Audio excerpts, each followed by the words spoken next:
Assalamualaikum dan salam sejahtera. Hari ini cikgu akan menerangkan tentang novel tingkatan 3 bagi edisi Negeri Selangor, Kuala Lumpur, Putrajaya dan Negeri Sembilan.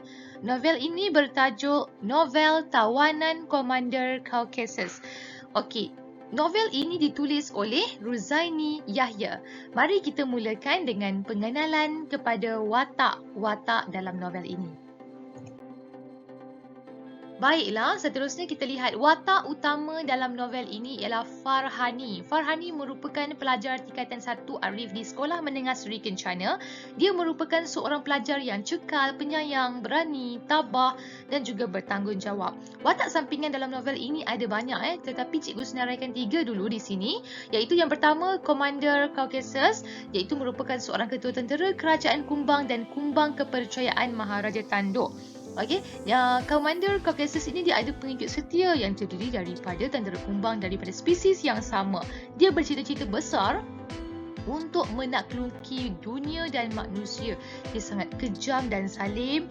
Okey, dijadikan Farhani ni sebagai tikus makmal dan dia seorang seekor kumbang yang tamak akan kuasa, berpendirian tegas, membuat keputusan dan pendendam terhadap manusia. Seterusnya Kim Yong. Kim Yong ni dia merupakan seorang pelajar ataupun rakan sekelas Farhani di kelas 1 Arif. Kim Yong ini juga seorang yang ego, angkuh dan enggan bergaul dengan rakan-rakan sekelasnya. Dia meminati serangga spesies kumbang, dia mengamalkan semangat bekerjasama untuk menewaskan Komander Caucasus. Dan seterusnya Puteri Coleoptera. Okey, dalam Puteri Coleoptera ni, dia merupakan anak saudara Maharaja Tanduk dan merupakan pewaris tahta koloni Kumbang selepas ayahandanya mangkat. Mangkat bermaksud meninggal dunia. Okey, dia merupakan seekor kumbang betina. Kumbang betina spesies Chrysomelidae yang memiliki cengkerang yang sangat cantik. Dia bertata tertib dan sopan, murah dengan senyuman dan baik hati, bijak bertindak apabila sentiasa berpindah randah dari satu tempat ke tempat yang lain untuk mengelakkan tempat tinggalnya dikesan oleh Caucasus, sebab Caucasus ni nak tangkap Puteri Coleoptera. Baik, sekarang cikgu akan terangkan pula sinopsis novel Tawanan Komander Caucasus. Baik, kita mulakan cerita ya. Farhani dan rakan-rakannya dalam usaha untuk kembali ke pangkuan keluarga masing-masing dengan selamat setelah menjadi tawanan tentera Kumbang. Cerita bermula apabila warga Sekolah Menengah Seri Kencana dan penduduk kampung dikejutkan dengan berita kehilangan Kim Yong yang keluar mencari kumbang di pinggir hutan di kampungnya.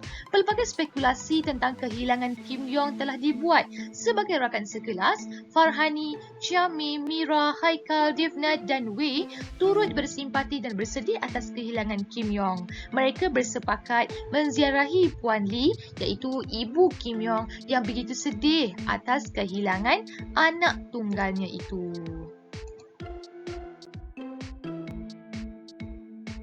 Setelah sebulan berita kehilangan Kim Yong berlalu, Cikgu Salimah selaku guru sains tingkatan 1 Arif di Sekolah Menengah Seri Kencana telah memberikan satu tugasan kepada murid-muridnya untuk mencari serangga bagi memastikan zoo mini serangga yang diilhamkan di sekolahnya itu dapat direalisasikan.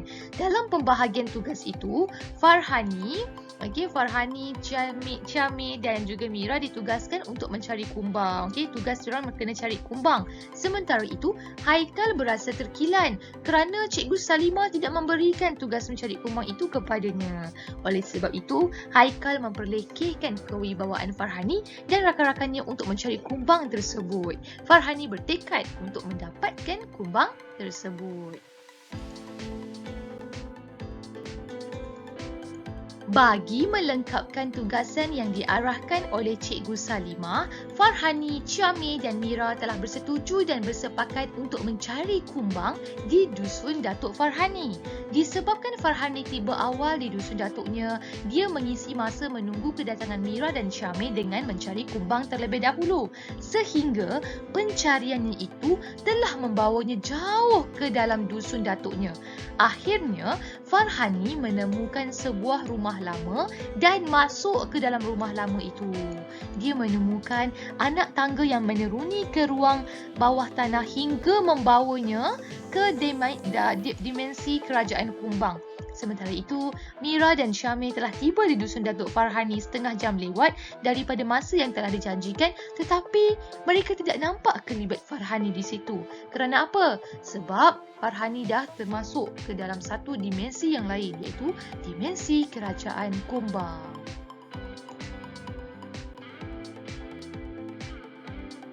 Syamil dan Mira terkejut apabila ibu Farhani iaitu Puan Asmah memaklumkan kepada mereka bahawa Farhani telah pergi ke dusun datuknya selepas solat zuhur. Ibu Farhani bersedih atas kehilangan Farhani memandangkan Farhani ialah anak bongsunya. Encik Adnan, bapa Farhani meminta isterinya bertenang dan bersabar. Peristiwa kehilangan Farhani dan Kim Yong ni awal tadi yang pernah hilang, okey, sama juga dengan Farhani, yang dikaitkan dengan kejadian mereka keluar mencari kumbang telah menjadi perbualan masyarakat setempat dan seluruh rakyat Malaysia. Cikgu Salimah berasa bersalah atas kehilangan Farhani. Dia mengajak murid-murid di kelas tingkatan 1 Arif menjejaki kehilangan misteri Farhani di Dusun Datuk Farhani. Di dalam Dusun Datuk Farhani, mereka telah menemukan sebuah rumah usang. Haikal telah mengajak Devnant dan Wei untuk kembali semula pada malamnya untuk menjejaki kehilangan Farhani di ruang bawah tanah di rumah usang itu setelah mereka menemukan sapu tangan milik Farhani sebagai bukti. Baik, kita tengok seterusnya apa yang berlaku. Kesilapan Farhani melangkah kakinya ke alam dimensi kerajaan kumbang menyebabkan dia telah ditawan oleh tentera Komander Caucasus. Dia telah dibawa oleh Kumbang Bara untuk menghadap Maharaja Tanduk di sebuah istana. Selepas itu, Farhani juga telah dikurung di dalam sebuah tabung uji bersaiz besar di sebuah makmal rahsia Komander Caucasus yang akan menjadikannya sebagai bahan uji kaji untuk mencapai impian Komander Caucasus menakluki dunia dan menguasai manusia. Di makmal rahsia itu, Farhani telah bertemu secara tidak sengaja dengan Kim Yong yang telah dilaporkan hilang selama sebulan lebih itu.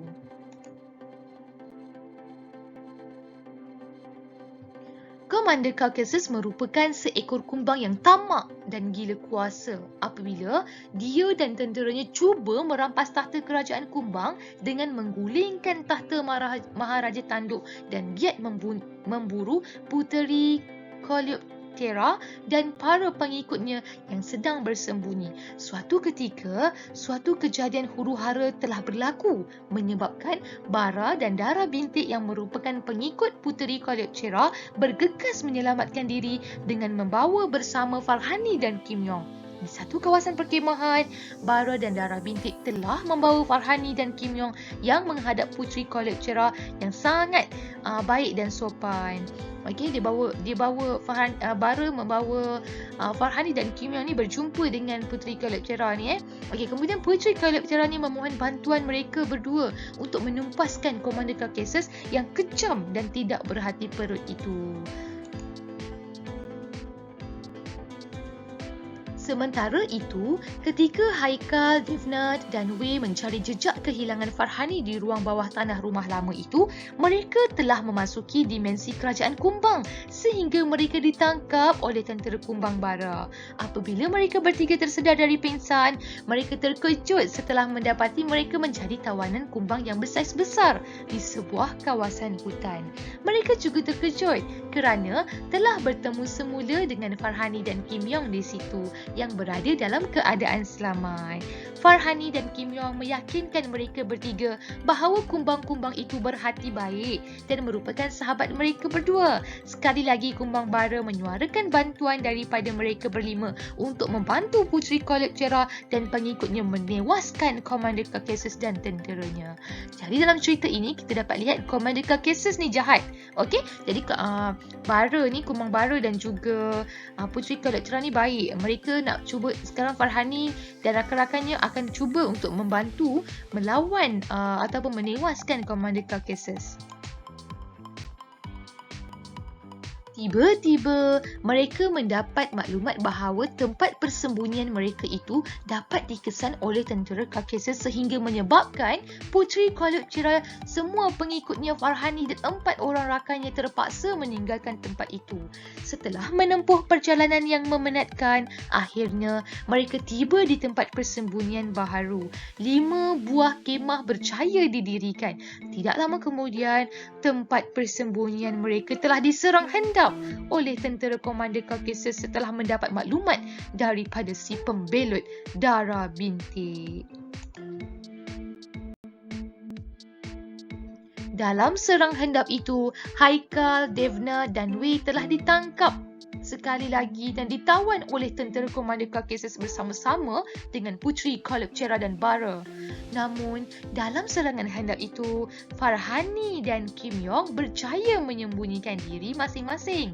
Okey, Maharaja Caucasus yang telah menaiki tahta kerajaan Kumbang pada ketika itu, dengan cara menggulingkan Maharaja Tanduk itu berasa sangat marah apabila Kim Yong dan Farhani gagal ditangkap. Maharaja Caucasus mengarahkan tenteranya segera mencari Kim Yong dan Farhani yang amat diperlukan untuk dijadikan bahan uji kaji bagi mencapai impiannya menakluki dunia dan manusia.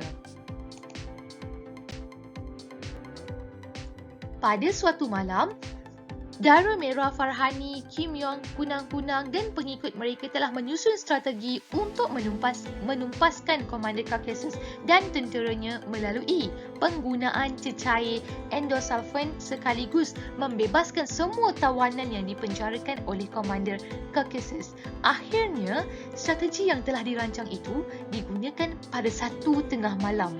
Mereka berjaya menewaskan Komander Caucasus yang kejam dan para tenteranya sekaligus berjaya membebaskan Puteri Kalupchira, Bara, Maharaja Tanduk dan 3 orang rakannya iaitu Haikal, Wei dan Devnat yang telah dikurung dengan selamatlah. Okey, manakala Komander Caucasus, Dara Bintik dan para tenteranya telah dikurung. Kira dekat sini watak yang jahat ni berjaya dijatuhkan dengan menggunakan cecair endosulfan. Okey. Puteri Kalupchira telah ditabalkan sebagai pemerintah kerajaan Kumbang yang baharu. Puteri Kalupchira terhutang budi atas kerjasama dan bantuan daripada Farhani dan 4 orang rakannya. Sebagai tanda terima kasih, Puteri Kalupchira menghadiahkan sebuah lambang kebesaran kerajaan Kumbang yang diperbuat daripada logam perak berukir cantik kepada setiap seorang. Okey, Farhani dan 4 orang rakannya telah dibenarkan untuk kembali ke pangkuan keluarganya di bumi. Okey, masing-masing Namun apa yang berlaku, mereka dah dibenarkan pulang, tetapi mereka kecewa sebab mereka telah menjadi halimunan. Okey. Setelah kata sepakat diambil, Farhani dan 4 orang rakannya kembali ke dimensi kerajaan Kumbang semula untuk bertemu dengan Kumbang Bara. Setelah meminum serum yang diberikan oleh Bara, akhirnya mereka berjaya kembali menjadi manusia asal dan pulang ke pangkuan keluarga masing-masing dengan selamat. Berita kepulangan mereka telah mendapat liputan yang meluas daripada syarikat media cetak dan media elektronik. Namun, mereka bersepakat untuk merahsiakan cerita sebenar mereka yang menjadi tawanan Komander Caucasus daripada kerajaan Kumbang itu. Jadi cikgu harap kamu faham tentang sinopsis sebentar tadi. Jadi kita lihat pula, ini adalah contoh soalan novel yang ada membawa markah sebanyak 10 markah. Soalan akan keluar macam-macam bentuk lah. Ada yang ditanya persoalan, pengajaran, nilai, latar masyarakat, latar tempat, latar masa, watak utama ataupun watak sampingan. Kamu kena kuasai setiap satunya. Cikgu yakin kamu sudah biasa menjawab soalan novel ini sejak tingkatan 1 lagi. Jadi, cara untuk menjawab soalan novel ini, pastikan setiap isi satu perenggan. Pendahuluan dia kamu cakaplah novel yang saya kaji ialah novel apa, karya siapa. Seterusnya kita lihat novel Tawanan Komander Caucasus dari aspek tema dan juga persoalan. Tema dalam novel ini ialah kegigihan remaja berdepan dengan berbagai-bagai cabaran dan rintangan. Remaja di sini merujuk kepada Farhani dan rakan-rakannya. Okey, persoalan pula kita dapat lihat perbezaan antara kehidupan dimensi kumbang dengan dunia manusia. Dan yang kedua ialah ketamakan kuasa hingga mengancam nyawa orang lain, iaitu ketamakan kuasa siapa? Komander Caucasus. Kemudian keinginan menakluki dunia dan menguasai manusia, kepatuhan dan kesetiaan pengikut terhadap ketua dan pemimpin, kasih sayang ibu bapa yang mendalam terhadap anak-anak. Baik, kita tengok pula yang seterusnya. Nilai dalam novel Tawanan Komander Caucasus. Okey, yang pertama ialah baik hati. Contohnya macam mana? Contohnya Farhani menghulurkan air minuman yang diisi di dalam tempurung kelapa yang cantik kepada Kim Yong yang begitu dahaga dan keletihan sewaktu mereka tiba di sebuah hutan selepas melarikan diri bersama-sama dengan Bara dan Dara bintik dari makmal rahsia yang dikuasai oleh Komander Caucasus dan tenteranya. Baik, dekat sini kita dapat lihat apabila kamu menulis menjawab soalan novel berkaitan nilai, pastikan kamu bagi apa nilainya berserta contoh. Okey, seterusnya kalau kita tengok hemah tinggi, contohnya siapa? Puan Asmah. Dia melayani kunjungan Mira dan Syamik ke rumahnya dengan begitu mesra. Puan Asmah ni ibu kepada Farhani. Kemudian hormat menghormati, contohnya apa? Bagi kasih sayang, contohnya apa? Cikgu harap kamu dapat baca dengan lebih mendalam dan cuba menjawab soalan novel berdasarkan latihan yang diberi. Seterusnya kita lihat pula pengajaran. Pengajaran dekat sini cikgu senaraikan 3. Begitu juga dalam peperiksaan, kamu bagi tahu. Antaranya ialah kita mestilah menyayangi ahli keluarga kita. Contohnya, selain itu kita perlulah mengamalkan sikap baik hati sesama insan. Contohnya, akhir sekali kita hendaklah yakin akan kebolehan diri sendiri tanpa perlu bergantung kepada orang lain. Contohnya apa? Yang terakhir sekali cikgu selitkan sikit watak utama. Dekat sini kalau keluar soalan watak utama, pastikan kamu bagi tahu Farhani merupakan seorang yang penyayang, seorang yang bijaksana, seorang yang prihatin, seorang yang berani, seorang yang rajin. Apabila kamu bagi tahu dia seorang yang penyayang, contohnya Farhani amat menyayangi ibu bapa dan ahli keluarganya. Farhani seorang yang bijak. Macam mana Farhani? Contohnya Farhani bijak menyusun strategi untuk menumpaskan tentera kumbang Komander Caucasus. Dia menggunakan cecair apa tadi tu. Okey, jadi kamu beri apa dia merupakan seorang apa dan beri contoh untuk setiap apa isi yang kamu nyatakan. Cikgu harap kamu jelas. Dan selepas baca novel tersebut keseluruhannya, kamu boleh tonton video YouTube ini untuk lebih kefahaman lah. Okey, sebagai ringkasan. Jadi itu sahaja. Sekian. Terima kasih.